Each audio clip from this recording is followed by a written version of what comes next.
Shalom kekasih-kekasih Tuhan, selamat pagi. Firman Tuhan di dalam kitab Ibrani pasal 12, ayat yang ke-6 sampai dengan ayat yang ke-8 berkata, "Karena Tuhan menghajar orang yang dikasihinya, dan ia menyesah orang yang diakuinya sebagai anak. Jika kamu harus menanggung ganjaran, Allah memperlakukan kamu seperti anak. Di manakah terdapat anak yang tidak dihajar oleh ayahnya? Tetapi jikalau kamu bebas dari ganjaran yang harus diderita setiap orang, maka kamu bukanlah anak, tetapi anak-anak gampang." Kekasih-kekasih Tuhan, melalui ayat bacaan kita pagi ini, paling tidak ada dua hal yang ingin Tuhan tegaskan, yang mutlak untuk dimengerti dan dipahami oleh setiap orang percaya, termasuk kita sendiri. Yang pertama adalah, melalui ayat bacaan kita ini, kita dibuat mengerti mengapa kita harus mengalami banyak kesulitan, kesukaran, dan pergumulan hidup.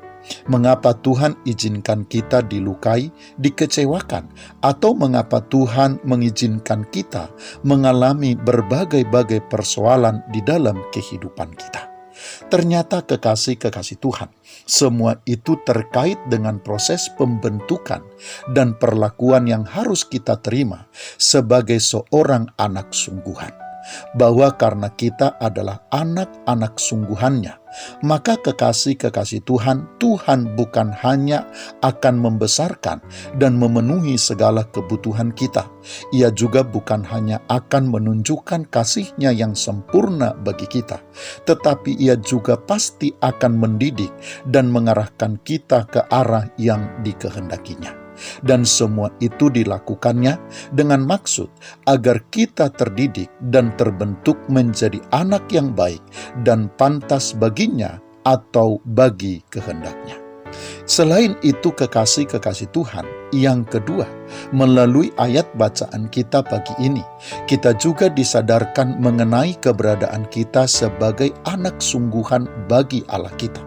Melalui ayat bacaan kita pagi ini, Allah ingin kita menyadari bahwa kita bukan hanya sekedar umat, hamba, dan sahabat baginya, tetapi kita adalah juga anaknya dan ahli warisnya. Kekasih-kekasih Tuhan, kesadaran kita mengenai keberadaan kita sebagai anak sungguhan baginya tersebut sudah seharusnya membuat kita tidak tawar hati lagi, apalagi sudah seharusnya membuat kita tidak lagi menjadi lemah ketika kita harus mengalami dan berhadapan dengan berbagai kesukaran, pergumulan, ujian yang berat, serta persoalan-persoalan hidup lainnya. Kesadaran kita tentang siapa kita baginya dan siapa Dia bagi kita sudah seharusnya membuat kita rela menerima setiap didikan dan tekun menjalani setiap proses pembentukan yang dikerjakannya atas kehidupan kita. Selamat pagi, Tuhan Yesus memberkati. Shalom.